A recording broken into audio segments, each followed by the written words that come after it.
Vanavond in Dwars door Limburg vertelt Lucas hoe je thuis een muziekstudio bouwt. Gaat in ons alles vertellen over bosbaden op de bospaden. En uiteraard Natalia met de laatste modetrends. Dit is Dwars door Limburg.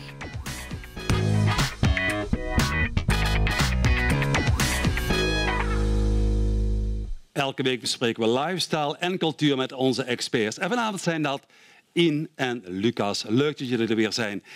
In, ik ga met jou beginnen. Bosbaden op de bospaden. Ik raak bijna in verwarring, maar het klopt wel, hè? Bosbaden op de bospaden. Leg mij dus helemaal uit. Ja, bosbaden is natuurlijk helemaal hip tegenwoordig. Hè? Het is je letterlijk onderdompelen in de atmosfeer van de natuur. En we hebben hier een hartstikke mooi initiatief in Peel in Maas. Bosbadenpaden. Dus een stichting Bosbadenpad. Opgericht door Dorry en Mark. Die vonden het zo belangrijk om de bosbadenpaden aan te leggen. Zowel een Helden als een Mijl. En daar hebben we een filmpje over. Oké, we gaan kijken. We staan hier in Mijl bij camping Startenbos. En het gedeelte wat we hier nu staan, dat is Startenbos. En dat is een bosgebied. En we gaan in gesprek met Dorry Driessen. Inmiddels heb jij een stichting opgericht, stichting bosbadenpad.nl. En daar gaan we het vandaag even over hebben. Kun je daar al kort iets over vertellen? Hoe dat ontstaan is en hoe je bij dat idee bent gekomen? Ja. Nou, toevallig kwam jij 4 jaar geleden bij mij. Dus heel leuk dat je nu dat interview ook doet.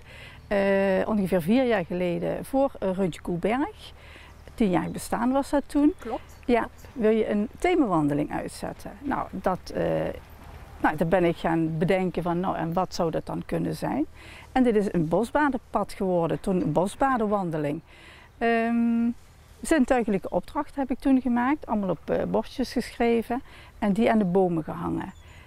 Mensen kwamen onderweg die opdrachten tegen. En nou, ik kreeg ontzettend leuke reacties toen. Inmiddels is het 4 jaar geleden en ik had die bordjes nog op zolder liggen.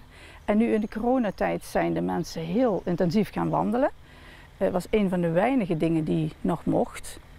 En dat kun je alleen doen en je kunt het natuurlijk met z'n tweeën doen. Ook dat mocht nog.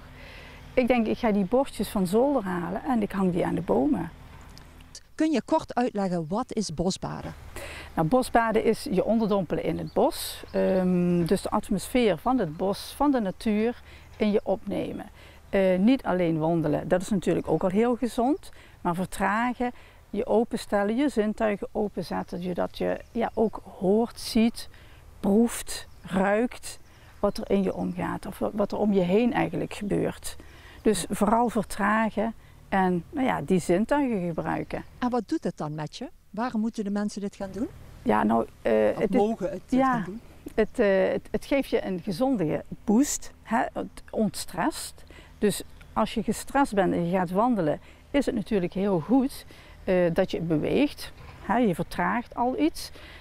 Maar meestal ga je eigenlijk net zo snel vooruit als dat je in je hoofd nog zit. En vervolgens ga je bosbaden en je vertraagt. Je gaat meer voelen. Ja, dus voor je hart en alles is het gewoon, en je immuunsysteem is het gewoon heel goed. Ja. Super. En wat wil je bereiken met die stichting? Wat ik wil is iedereen, het heeft mij heel erg geholpen, het wandelen en nog.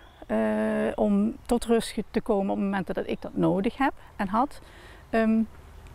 Dus op een laagdrempelige manier iets aanbieden dat mensen op hun eigen tempo en eigen moment die wandelingen ook kunnen maken. Dus ook dat kunnen ervaren wat ik heb ervaren in die afgelopen jaren dat ik het doe. En klopt dat? Dat doe jij niet alleen, hè? Je hebt nog een compagnon, hè? Ja, ik doe het samen met Mark. Mark was meteen enthousiast ook van dit idee. Ieder hebben zo onze taken.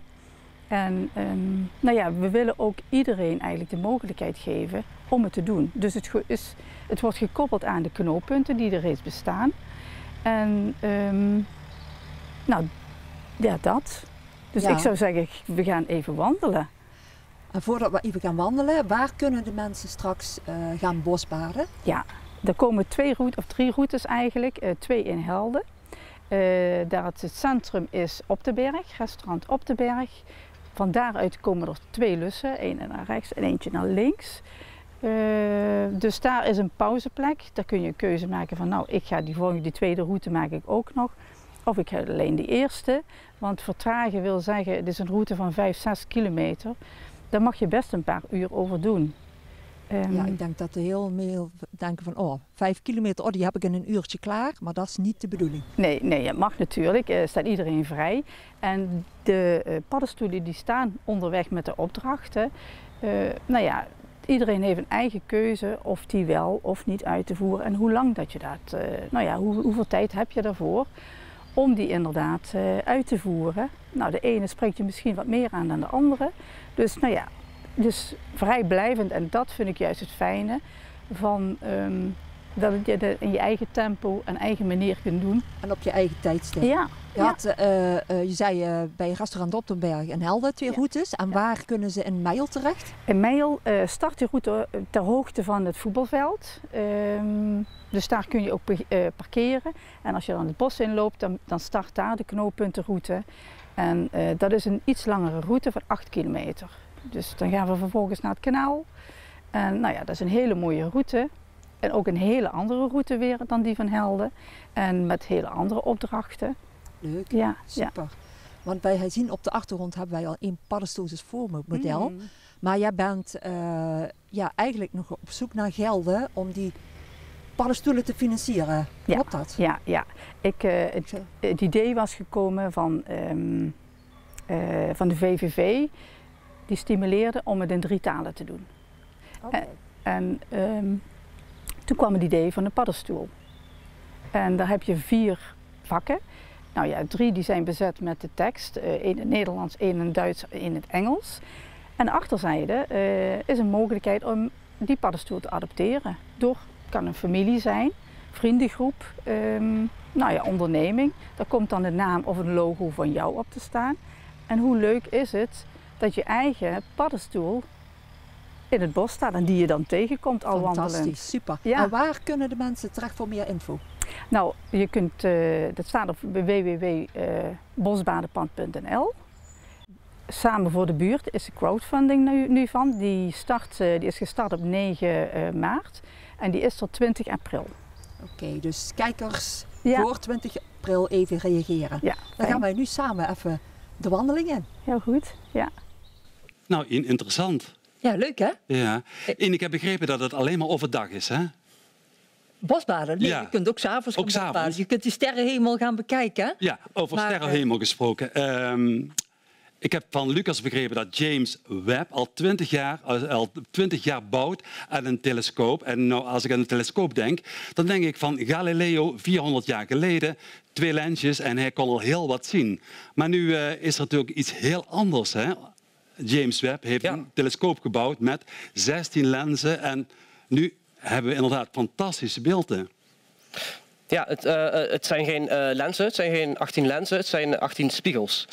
Dus het licht wordt opgenomen door spiegels en dan wordt het naar naar het midden en dan komt het pas op de lens. En op die manier heb je veel compacter, kun je veel groter, veel meer vergroten. Dus je hebt veel meer detail zonder dat je een gigantische lenzentelescoop nodig hebt. Ja. Maar je zegt 16 spiegels. Wordt dan het licht gebundeld? Ja, het wordt door alle spiegels wordt het in principe gebogen naar een middelpunt. En vanuit daar dus, net als een spiegelreflexcamera eigenlijk, dat het zo gaat, wordt het naar een middelpunt gestuurd en dan wordt het pas opgevangen. En je kunt aan de eerste calibratiefoto's kun je ook zien dat eerst heb je 1 ster die 18 keer geprojecteerd staat op de foto. En vervolgens gaan ze die ster proberen stukje voor stukje naar het midden te krijgen, zodat ze allemaal overlappen en je een scherpe foto krijgt. We gaan eens eerst naar de lancering kijken van dit hele toestel. Ja. En decollage. Zo werd de telescoop vanmiddag de ruimte ingeschoten. In een raket die vanaf de aarde wordt bestuurd. Hier begint een lange reis naar een plek 1,5 miljoen kilometer van de aarde. De telescoop is zo groot als een tennisveld. Te groot om zo de ruimte in te schieten. En daarom zit hij opgevouwen in de raket en zal hij, eenmaal aangekomen op bestemming, zichzelf uit moeten pakken. Op dit animatiefilmpje zie je hoe de bedenkers hopen dat het zal gaan. Het is enorm spannend, want als er ook maar iets misgaat, zal de telescoop niet werken. En het is te ver voor astronauten om er naartoe te reizen om nog iets te kunnen repareren. Wetenschappers hopen met de telescoop onder andere meer te weten te komen over het ontstaan van sterren en planeten. De Nederlandse sterrenkundige Ewine van Dishoek werkt ook al 25 jaar mee aan het project. Straling uit de ruimte komt van die kant en die valt dan hier op deze prachtige spiegel. Dan gaat het licht van hier, wordt het weerkaatst en dan hierachter dat is waar de instrumenten zitten. Dit is eigenlijk waar de ogen en oren van de Webb zitten. De telescoop heet James Webb, vernoemd naar een persoon die veel heeft betekend voor de ruimtevaart.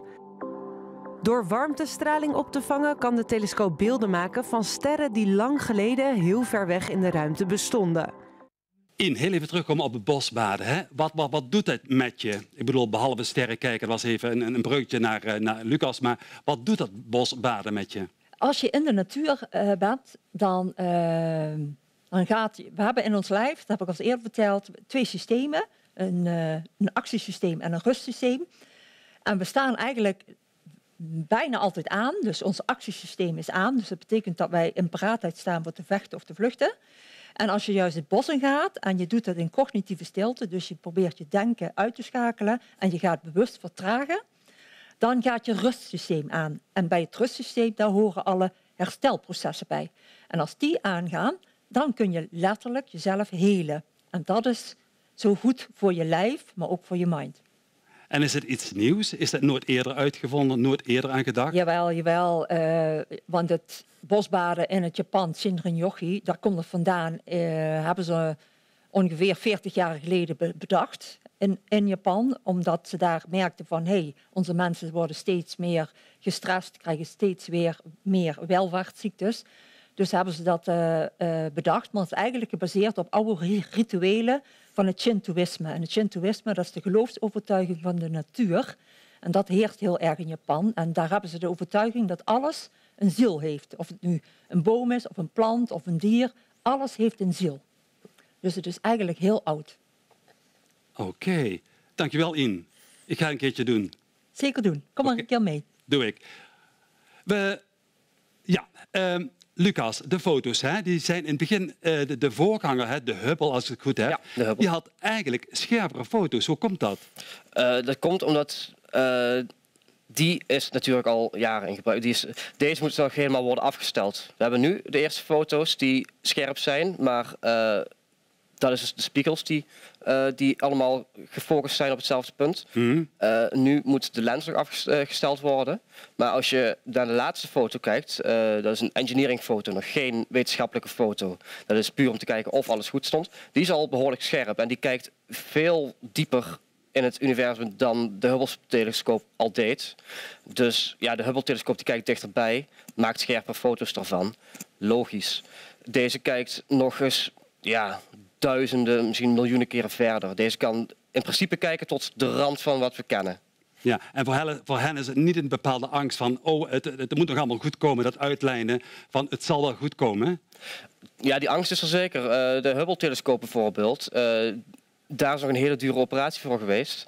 Omdat die lenzen dus niet goed stonden. Die waren vaag, waren allemaal vage beelden. Hebben ze nog een keer een raket erachteraan moeten sturen om dat te fixen. Dus die angst is er altijd. Echter, we zijn er nu dus al achter dat bij James Webb nu wel al goed zit. Dus dat komt nu wel goed. Het gevaarlijkste is achter ons. Oké.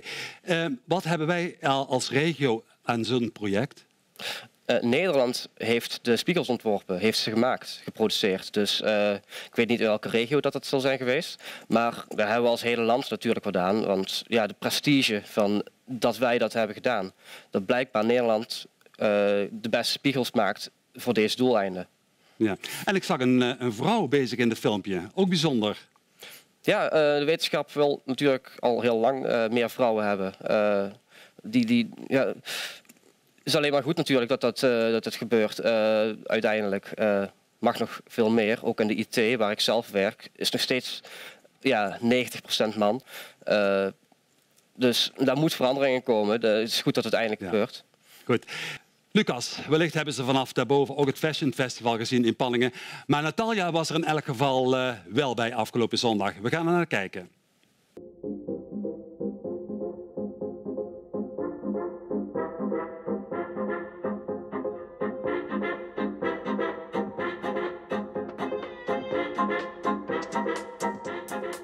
Jens, wat is vandaag een speciale dag? Ja, we hebben vandaag de opening van de barbershop. Een nieuw concept. Een nieuw concept waar dat sfeer en beleving echt centraal gaat staan.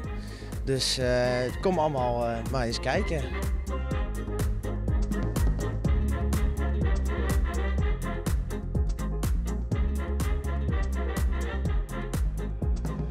Ja, je ziet heel veel dat Gucci Green, wat ik heel erg leuk vind. We hebben dadelijk ook meelopen in de show.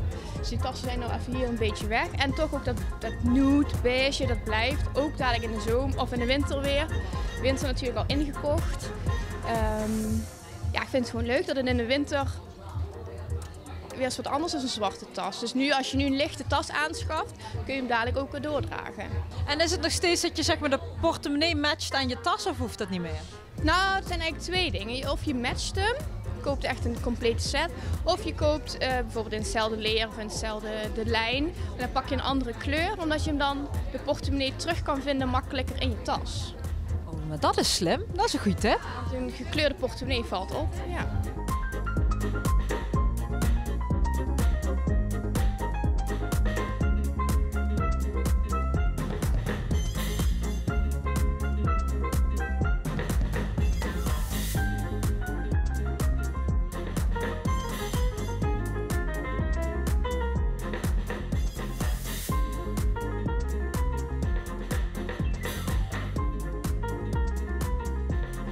Oh, wat heb jij mooie make-up op. Ja, hebben jullie dat zelf gedaan? Ja, zeker. Ja. Oh, echt? Ja. Wat leuk. Oh, ik zie het zijn een soort van boogjes en daar zitten de glitters al op. Ja, yes, klopt. Allemaal leuke steentjes en de festival vibes. Oh, dat is het natuurlijk. Ja. Oh, en dat heb je ook in je haar, zie ik. Oh, wat mooi gedaan. Oh, dan zat jij vroeg in de make-up en bij de kapper, of niet? Toen om 9 uur al. Oh, lekker, lekker. Hey, jij loopt ook show vandaag? Ja, voor Lagerbel. Oh, wat leuk. Wat, heb je meerdere outfits of wat heb je aan? Mogen we het zien onder de jas? Ik zal het even goed doen. Ja, dit was het. Kunnen jullie daar lekkere kleurtjes. Moet jij zo op? Ja, ik moet zo op. Dus ik ga nu snel omkleden. Nou, heel veel succes.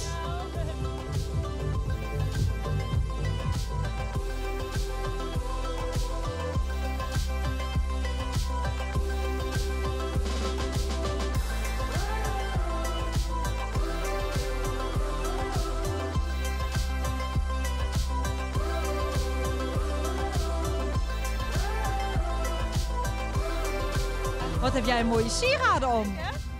Nou, ze hebben ze hier bij Chic & Choc, hè? Allemaal mooie sieraden, allemaal bling bling. En dat vinden wij vrouwen allemaal leuk, toch? Nou, wat ik dus heel erg mooi vind en ook helemaal passend in het modebeeldje ben, dus helemaal één toon. Dat maakt lang en slank. Nou, wat willen we nog meer? En dan heb je van die mooie kleuren erop. Wat leuk, ontzettend leuk. Oh, zelfs de ringen passen er helemaal bij. Oh, ene. Je wordt er alleen zo hebberig van, hè? Als je dat allemaal aan hebt.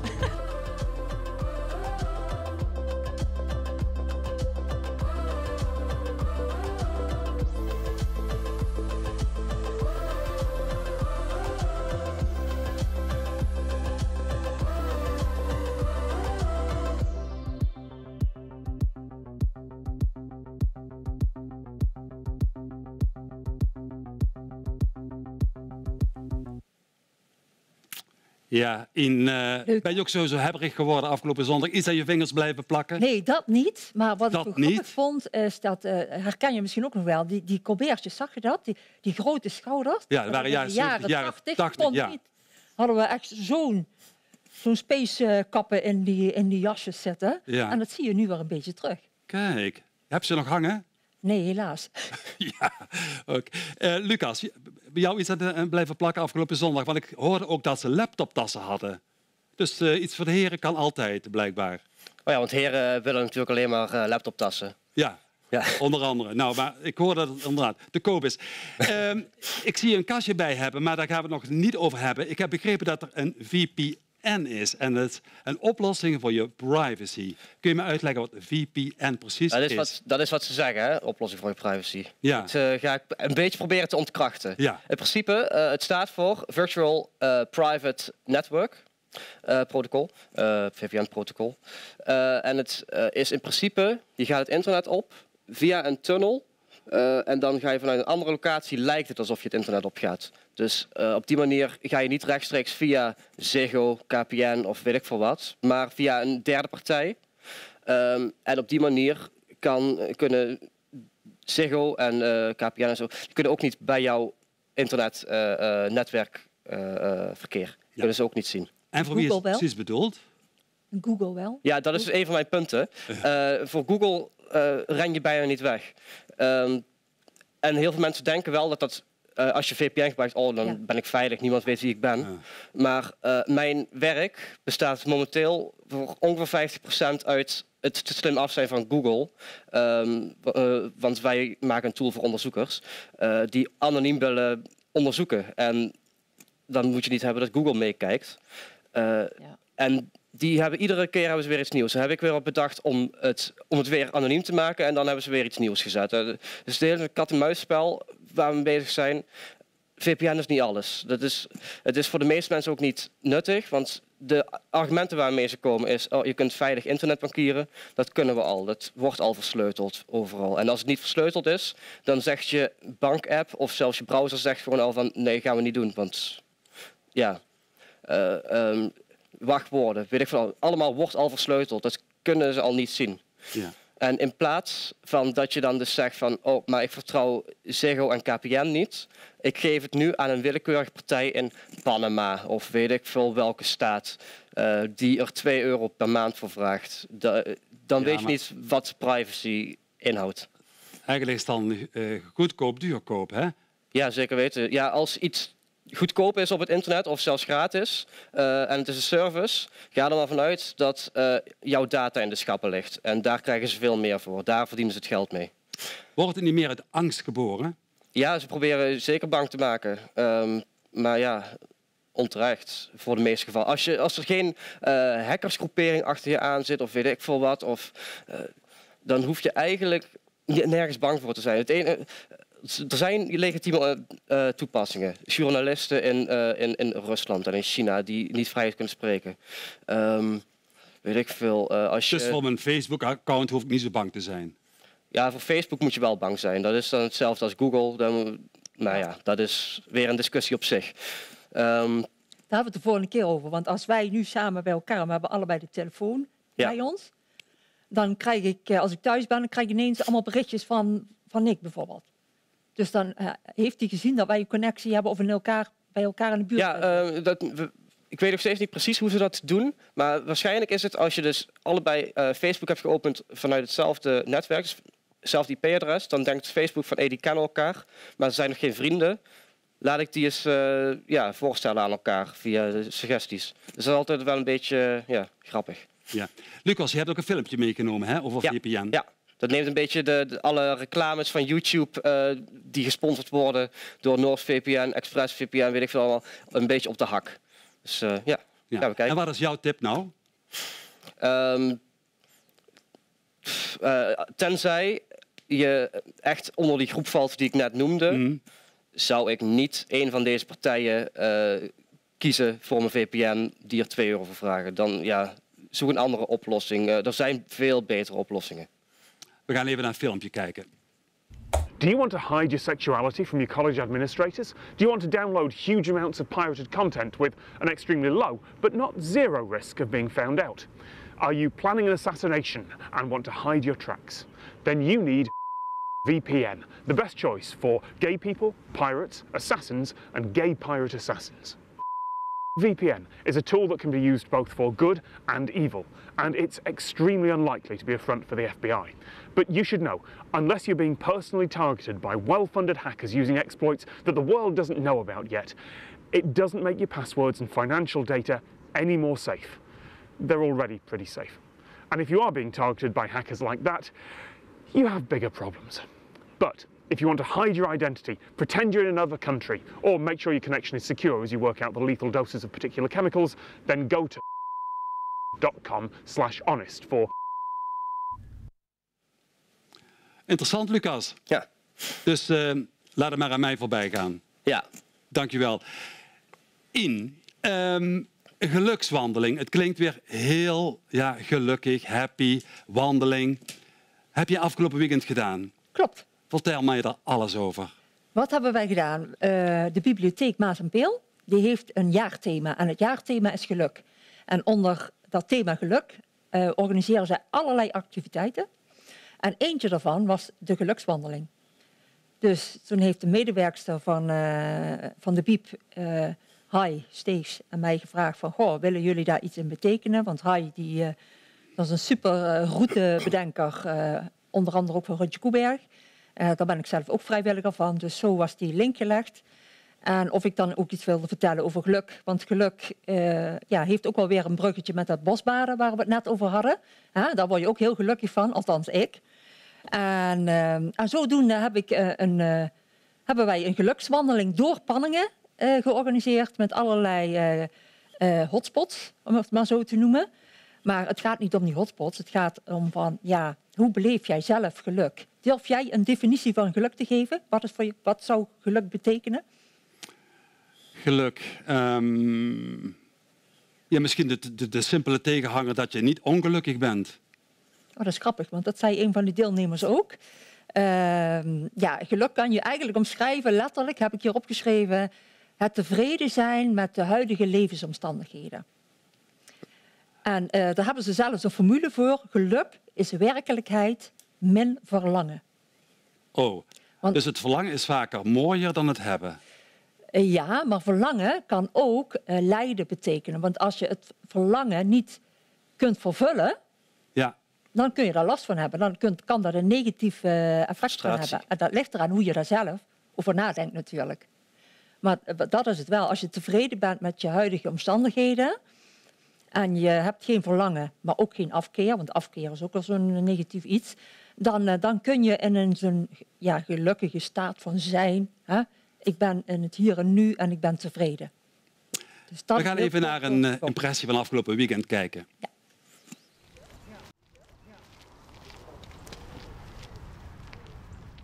Er zijn 3 dingen die bepalend zijn of jij gelukkig bent of niet. Wat denken we? Doe. Nou, omgeving.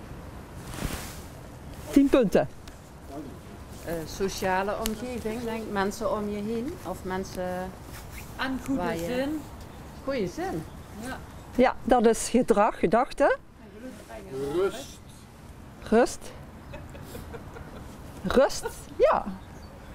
De omstandigheden waarin ze verkeert, heeft maar 10% invloed op jouw geluksgevoel. Dus dat vond ik wel een eye-opener. Dus dat heeft natuurlijk ook voor mensen, als we kijken in de huidige situatie wat er in Europa gebeurt. Dus 10% omstandigheden, 40% zit in hygiëne, 50% is gedrag of gedachte. En daar hebben ze dus zelf invloed op. En dat is het leuke wat ik eigenlijk voor vandaag wil meegeven. Want geluk bepaal je dus heel stuk zelf. En in de kleine dingen wat ik hoorde, in het momentje opstaan, in de rust of in de gezondheid. Dat zijn allemaal factoren die meespelen in dit gelukkig voelen.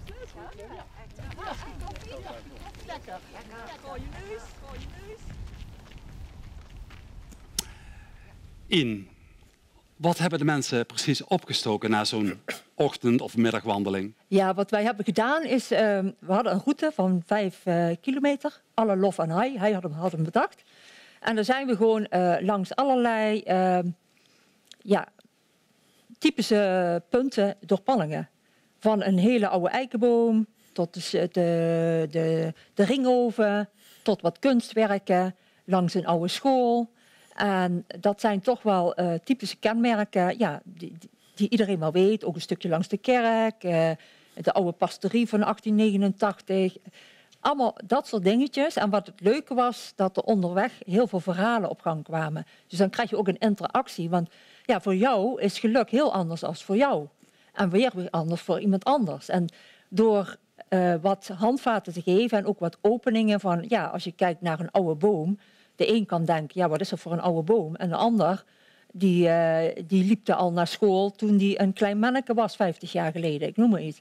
Dus die heeft daar dan een andere beleving bij en een ander gevoel dan weer iemand anders. Dus, en dat is leuk om al wandelende en pratend daar de interactie over aan te gaan. In wat er opvalt, hè, om die positiviteit een beetje te krijgen of binnen te krijgen. Jullie gaan altijd naar buiten, hè? De bospaden, een wandeling. Kun je binnen niet dat gevoel krijgen? Ik bedoel, vroeger had je het ook met vrienden bij elkaar. Kom gezellig kaarten bij mij, kom gezellig spelletjes doen. Geeft dat geen geluksgevoel? Waarom moet alles buiten? Tuurlijk, nee, dat is hartstikke goed. Want dan heb je het over sociale componenten en die zijn superbelangrijk. Maar we weten ook inmiddels, en heel veel wetenschappelijk onderzoek heeft het al bewezen, is dat buiten zijn je nog gelukkiger maakt. Maar we zijn verhoudingsgewijs heel weinig buiten. We zitten veel binnen, veel meer dan 100 jaar geleden. Dus ik voel zelf, als ik buiten ben, dat ik daar veel blijer van word. Oké, goed. Maar dat wil niet zeggen, als jij s'avonds met een vriendengroep een biertje drinkt en een kaartje gaat leggen, dat je daar niet gelukkig van wordt. Ja, natuurlijk wel. En vooral ook bij blijven doen. Goed, dankjewel In voor deze gouden tip. En over thuis gesproken, ik heb begrepen dat er heel veel thuis wordt gesleuteld of zelfs gefabriceerd. Mensen maken zelf muziekstudio's. Ja, het is niet direct een volwaardige studio in de originele zin van het woord, klassieke zin van het woord. Het is in principe een kastje wat je tussen je computer en je instrumenten zet. Dus je plugt bijvoorbeeld een gitaar of een piano en een microfoon in. En dat wordt dan door je laptop opgenomen. Heb je verschillende sporen die je dus in een studio op een mengpaneel hebt, zo'n gigantisch mengpaneel. Ja. Dat staat nu op je scherm. En dan kun je daar...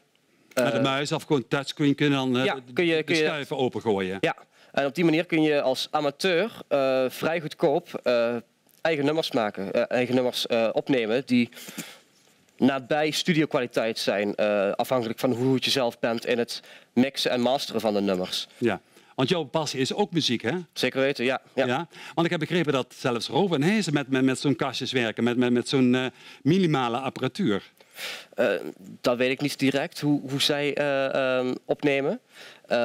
Maar ze zullen het inderdaad niet meer in de jaren 60 studio's doen. Grotendeels met zulke apparatuur, maar waarschijnlijk wel met een grote ruimte. Mm-hmm. Ze hebben veel instrumenten die ook afzonderlijk van elkaar moeten worden opgenomen. Trompet en zang naast elkaar, dat ga je horen. Maar ja, voor zulke bands, die hebben budget. Die kunnen gewoon een studio boeken een week lang en dan opnemen en gaan. Ik zou dat niet kunnen. Zeker niet. Ik verdien eigenlijk 0 geld met muziek. Het dekt net de kosten. Maar dus een studio is niet heel interessant voor mij om daarheen te gaan, daar €1000 uit te geven. Met zo'n kastje voor €200 of zoiets, kun je thuis aan de slag, kun je wat dingetjes maken. Maar wat heb je dan minimaal nodig? Hè? Zet eens even voor mij een rijtje. Wat heb je nodig? Dus je begint met de bron, het is dan de laptop, denk ik. Ja, je hebt de laptop nodig. Dus een computer, een laptop, een MacBook, weet ik veel wat. En, je hebt een geluidsinterface nodig. Ja. Instrumenten en talent om de instrumenten te kunnen bespelen. Dan heb je helemaal geen boxje meer nodig. Als ik dan hier naar die foto kijk, dat is dus met een maar als je het heel minimalistisch wil doen, de meeste laptops hebben een boxje. Idealiter wil je een koptelefoon of inderdaad 2 luidsprekers hebben. Maar je kunt het heel minimalistisch doen natuurlijk. Lucas, we gaan heel even naar muziek van jou luisteren. Obsession, fixation, sabotage. Never mind. Obsession, fixation, sabotage. Nothing is good enough. Klinkt leuk, Lucas.